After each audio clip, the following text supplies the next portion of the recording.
Thanks for tuning in to the Urban Scope podcast. I'm back with more NBA news. Now, I've seen people over the past couple of months comparing SGA or Shea Gilgis Alexander to Kobe Bryant. Now, I think this is very unfair to SGA because he's, for one, a young player, and two, you're comparing him to somebody who had a 20 plus run in the NBA, who was an icon, who was constantly compared to Michael Jordan, who most people say is the greatest player ever, me included. So SGA is still very young, and I think he still has a lot more to prove. Just because he won a championship and an MVP, in the same season, and he won, he hit the all first all NBA team. He made those type of accomplishments. Um, I guess you can say he's on a nice trajectory. He has a great start, but for him to be compared to Kobe is very unfair to him and unfair to anybody on his team and just the league in general because people have to realize what Kobe was. uh, the vocal leader that he was. Shea is not really vocal, and he really doesn't have to be. But most of the time, those great players are very vocal, i.e., a LeBron James, who is vocal in his own way. He might not be as tough on his team as a Kobe or Michael was, but all of those players that we put in the greatest conversation are vocal. Magic Johnson, even though he was a younger player and he had Kareem Abdul-Jabbar, who was an older player, he was a lot vocal in that huddle and in the locker room. Even like Larry Bird, all of these players were great vocally. Shea is very watch me and follow my lead type of guy, but Kobe is just on a different level on that aspect. And then Kobe had an identity even to the young players that didn't physically see him play or wasn't alive to see him play, but watched the highlights. He had an identity for being relentless and for being uh, creating fear in opponents. Now Shea does it in a different way, but he doesn't command that kind of fear or that kind of game planning because he's more of his more identity is being efficient and just being a great scorer. We really don't know him for the defensive side of things because he has a lot of pieces behind him that have a lot of great defense, i.e., a Jalen Williams or a Chet Holmgren, or all of the pieces that they've had are pretty much defensive, and he's had a great team for the most of his career, since he's been traded from the Clippers. And when he went over to OKC, they had all of those picks, and they did great with those picks and did a great job of building around Shea. But Kobe was box office as well. SGA has not reached that level for the most part. Respectively, he's been a pretty boring or not box office player.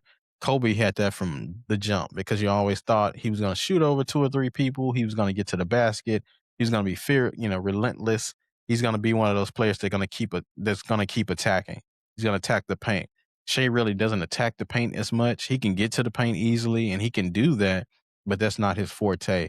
Kobe was more of a physical player. So the styles are a lot different. And of course, in this era, there really are not many physical players anymore because of the way the game is refereed. But on the court, Kobe had that game winner effect. Shea is not in a position to win game winners because they're winning most of these games by double digits or more. So he might not ever get that persona, even though they do have close games still where that might be required. We just he hasn't had the opportunity to do that so far. So, um, and I think for the most part, like I said before, SGA has a great supporting cast. Now I know you're gonna say Kobe has Shaq for those years, but after that, it was pretty bleak, and he was still putting up numbers, still trying to find his footing until eventually they got Paul Gasol and they got Meta World Peace or Run Test, and they got Andrew Bynum who got hurt a lot towards the end of his career. But for the most part, though, Kobe played with a lot of average players and a lot of teams that overachieved. SGA has a team that, not saying they're supposed to win, but with that talent and what the league is now, they should win. So, especially after Shaq left, Kobe got that mentality and got that reputation for having Mamba mentality because of just what he was doing on the court. He scored 81 points in a game and he averaged like 40 for a whole month. which we might not ever see again because even with the league the way it is now, we might not ever see that again, just because players don't play enough for one. Kobe's one of those players that played a lot, but we don't see that from players today. And a lot of people are confusing stats with impact because impact and stats are independent variables that are not contingent upon each other. So if you have somebody that can get stats, don't mean they have impact. And just because somebody have impact doesn't mean they have stats, i.e., um, Draymond Green. He has the impact, but he might not necessarily have the stats, but he's important to the scheme of what Golden State does. Now, Kobe had both, and that's a rare feat to have unless you're Michael Jordan or Wilt Chamberlain or one of those guys that can change the math of the game. SGA doesn't change that math for me. I think he has stats, but he doesn't have the impact yet. Not to say he won't have it, and that's why this conversation is unfair because I think he still has a lot more to go because doesn't have the impact like a Kobe does. Has he influenced the youth? Does he have a shoe that the youth can deal with? Does he have a jumper or a move that he goes to that people can compare it to? Because Kobe had to fade away, even though Jordan had it before him and others before him. But he had a go-to move. He had uh, a go-to dunk. He had all these great things. He had moments. SGA has not really had moments yet because he hasn't been asked to do that because his team is so great right now. But Kobe has been impactful even after his passing of people wearing his shoes still, people still holding him in high regard. SGA hasn't made it to that level yet. And that's why I say it's unfair to compare these two guys because it's a long way to go. Now, if you want to compare him to Iverson, which is a whole nother conversation, it might be a worse conversation because Iverson's impact on the youth is still there. SGA has to create a brand for himself that will get there because, Kobe was a brand.